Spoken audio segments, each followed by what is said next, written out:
আসসালামু আলাইকুম, আমি মমিনুল বাচ্চু লস এঞ্জেলেস বলছি। আমাদের সম্মুখে উপস্থিত রয়েছেন বাংলাদেশ বিমানের প্রাক্তন ক্যাপ্টেন জেনারেল আকরাম ভাই, এবং উনি আমাদের একজন ফ্রন্ট রোড মুক্তিযোদ্ধা স্বাধীনতা যুদ্ধে। ওনাদের যুদ্ধে ওনারা প্রমাণ করেছে স্বাধীনতা, 9 মাস যুদ্ধ করে ওনারা আমাদের দিয়েছে সেই স্বাধীন বাংলা।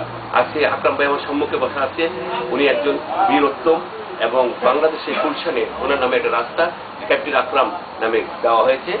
আবার আজকে আমাদের সম্মুখে আছেন আমাদের নতুন প্রজন্ম এবং আমাদের মুক্তিযোদ্ধারা দেশের স্বাধীনতা যুদ্ধ করেছেন এবং 9 মাসে দেশে স্বাধীন করেছে।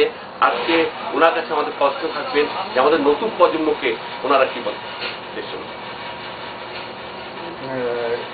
প্রথমে বলতে গেলে আমার মনে হয় যেটা প্রয়োজন, এই নতুন প্রজন্মেরকে সঠিক ইতিহাসটা জানা দরকার। আমি দেখেছি যে এরা অনেকেই সঠিক ইতিহাসটা জানে না। মুক্তিযুদ্ধের কিন্তু শুধু 71 থেকে শুরু হয়েছে। এটা ধরতে গেলে পিছনে আরও যেতে হবে। সেই ভাষা আন্দোলন থেকে শুরু করে, তারপরে শিক্ষা আন্দোলন, তারপরে 6 দফা, তারপরে 69-এর বঙ্গবন্ধুর মুক্তি সংগ্রাম, এরপরে ইলেকশনের পরেই শুরু হয়ে যায় ডাইরেক্ট মুক্তিযুদ্ধের সংগ্রাম। এবং এর কিন্তু বিকৃতি হয়েছে, মাঝখানে অনেক বিকৃতি হয়েছে, যার জন্য একটা সেকশন আমাদের নতুন প্রজন্মে এ সম্বন্ধে কোনো ঠিক স্বচ্ছ ধারণাও নেই কীভাবে মুক্তিযুদ্ধটা শুরু হয়েছিল। শুধু একজনের ডাকেই শুরু হয়নি, এটার একটা পিছনে অনেক ইতিহাস আছে। আপনি যেটা বলছেন যে মুক্তিযুদ্ধ বিকৃত হয়েছে এবং এর সঠিক ইতিহাস জানা উচিত, আপনি কি মনে করেন যে কি বিকৃত হয়েছে এবং সঠিক ইতিহাসটা কি? ওই যেটা আমি বলতে চাচ্ছিলাম যে মানে মনে হচ্ছে যেন একজনের ডাকেই 71 থেকেই মুক্তিযুদ্ধ শুরু হয়েছে, সেটা কিন্তু ঠিক না। এটা শুরু হয়েছে মানে পিছনে যেতে গেলে ওই যেটা বললাম ভাষা আন্দোলন, এবং তারপরে শুরু হলো আইয়ুব খানের এগেন্সে একটা সংগ্রাম, যেটা শিক্ষা আন্দোলন 62 থেকে।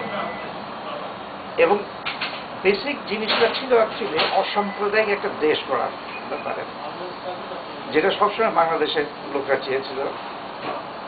তারপরে যে আমাদের যে মানে এক্সপ্লয়টেশন, সেটার বিরুদ্ধে 66-এ বঙ্গবন্ধু 6 দফা আন্দোলন শুরু। বলতে গিয়ে 6 দফা পড়লে বোঝা যাবে যেটা একটা স্বাধীনতা আন্দোলনের একটা মানে বেসিক পয়েন্টস সেখানে। এরপরে তো ইতিহাস সকলেই জানে যে কিভাবে 69-এ বঙ্গবন্ধুকে ধরা হলো, আগরতলা ষড়যন্ত্র মামলা, তাকে বের করে আনা হলো। তারপরে ইলেকশনে সুইপিং ভিক্টরি হলো আওয়ামী লীগের, হওয়ার পরে পাওয়ার ট্রান্সফারের এই জিনিসটা তো হলো না, এবং সেটা তো ইতিহাস। বিকৃতিটা কি? বিকৃতিটা যেটা আমি বলি, বিকৃতি যেটা বলতে যে মনে হচ্ছে যেন বাংলাদেশটা 71-এ একজনের ডাকেই শুরু হয়ে গিয়েছে মুক্তিযুদ্ধটা। আপনার নাম বলতে আপনারা সকলেই জানেন যেটা কিভাবে তাকে একজন নেতৃস্থানীয় নেতা। ইতিহাসটা কি হওয়া উচিত? ইতিহাসটা হওয়া উচিত 48 থেকে চলে আসা উচিত, 71। 71-এর ইতিহাস বাংলাদেশের ওই সময় থেকেই বাংলাদেশের। আর যেটা আমি মোদ্দা কথা হচ্ছে একটা অসাম্প্রদায়িক শোষণ মুক্ত বাংলাদেশ, এটাই হচ্ছে আমাদের। এবং এই পরিপ্রেক্ষিতে আমরা আমাদের মতো ছেলেরা যারা ইয়াং জেনারেশন ছিলাম সেই সময় যুদ্ধ করেছিলাম, কিন্তু ওই জন্যই একটা ধর্মীয় রাষ্ট্র বানানোর জন্য না, যেটা শুরু হয়ে গিয়েছে শেখ সাহেব মারা যাওয়ার পরে, বঙ্গবন্ধু মারা যাওয়ার পরে 75-এর পর থেকে। হ্যাঁ, আপনারা এই যে মুক্তিযুদ্ধের যে দৃষ্টিভঙ্গি নিয়ে করেছিলেন সেটা কি এখন বাস্তবায়িত হয়েছে? এখন হয়নি, এবং সেম পার্টি আওয়ামী লীগই সেটা এখনো প্রস্ত করল না। যেরকম এবারটা একটা সুযোগ ছিল, কিন্তু একটা যেটা 72 কনস্টিটিউশনটা আবার রিইনস্টেট করার একটা বিরাট সুযোগ ছিল, সেই সুযোগটা আওয়ামী লীগ হারালো। তাহলে কি হওয়া উচিত বলে মনে করেন? হওয়া উচিত, আমরা তো ওই জন্যই যুদ্ধ করেছিলাম।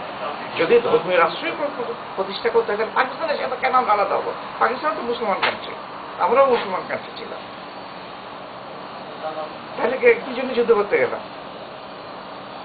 আপনার বর্তমান পরিস্থিতিতে আপনার বাংলাদেশের অবস্থান সম্পর্কে আমাদের কিছু জানাবেন? সবচেয়ে দুঃখজনক ব্যাপার হচ্ছে এই ডিসেম্বর মাসে জামাতিদের যে এটা, আমি দেশের বাইরে বেশ কিছুদিন রয়েছি, একটা কাজে এসেছি, এইটা খবর দেখি ইন্টারনেটে, দেখে মনে হচ্ছে যে এরা কিন্তু প্রি প্ল্যান অনেক আগের থেকেই এই জিনিসটা পরিকল্পনা করেছে।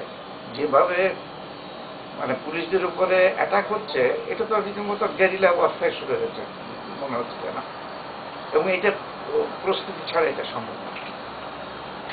এবং এটা আমি গভর্নমেন্টের ফেলিয়ার বলবো, কারণ ওদের ইন্টেলিজেন্স একেবারেই মানে ফেল করেছে এই জিনিসগুলো ধরতে, তাহলে এটা কিন্তু আগেই ধরা হচ্ছে।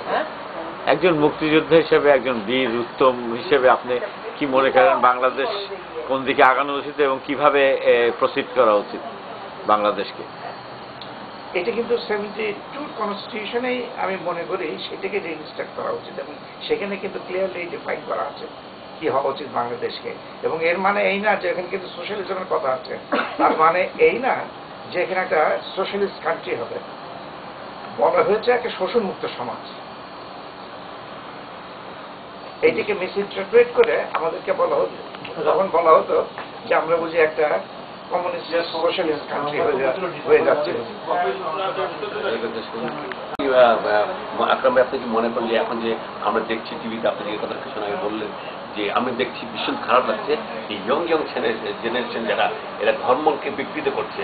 অ্যাকচুয়ালি আমাদের যে ধর্মটা মুসলিম ধর্ম, ইসলাম ধর্ম, এটা এমন একটা ধর্ম, এটাকে তারা ইউজ করছে রাজনীতিতে। হ্যাঁ, এটা সবচেয়ে খারাপ যেটা দেখেছি, এবং সারা জিন্দগিতে শুনেছি পুলিশের ভয়ে মানুষ পালায় মিছিল ছেড়ে, উল্টা আক্রমণ হচ্ছে, পাল্টা আক্রমণ হচ্ছে, এবং তাতে দেশে যে ভাঙচুর, যে ক্ষতি হচ্ছে, ইকোনমিক জিনিসটা যে আমাদের একেবারে দেশের অবস্থা খারাপ হচ্ছে, এই জিনিসটা আজও বুঝতে পারছে না আমাদের সরকারকে কি পদক্ষেপ নেওয়া উচিত।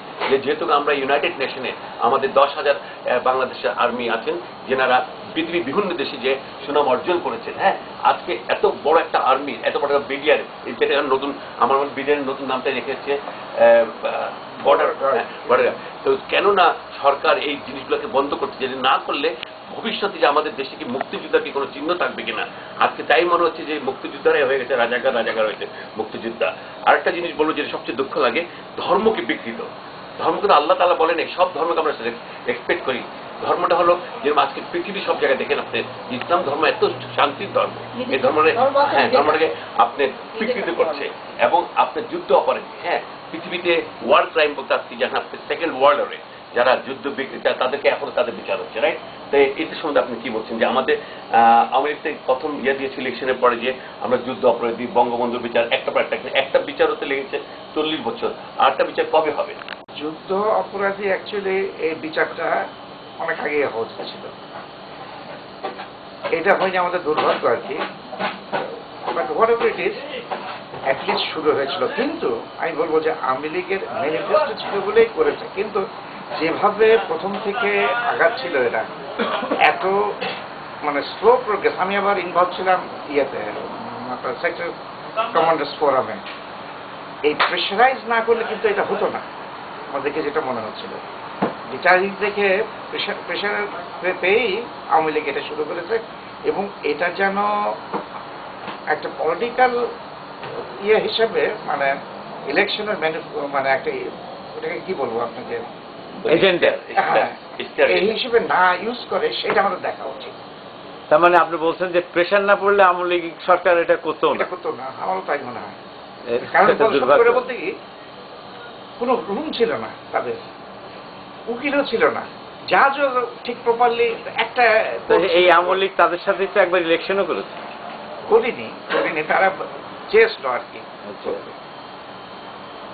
But what ever it is, এখন এই যে অনেকে আবার বলে যে এদের আবার এত বছর পরে যুদ্ধ দরকারটা কি, তারা এই বিচারের এগেন্স্টে কথা বলছে, জ্ঞান পাবে কিন্তু এটা জানে। গোলাম আজম আমরা চোখের সামনে দেখেছি, নিজামী আমাদের চোখের সামনে দেখেছি, তারপরে জেনারেল সেক্রেটারি যে তাকেও দেখেছি, কিভাবে ক্রাইম যে 71-এ করেছে, এটা আমরা তো মরে যাইনি এখন তো জানি। তো এদেরকে এই বিচারটা লেংদি না করে যত তাড়াতাড়ি হয় ভারিকটা দিয়ে দেওয়া উচিত।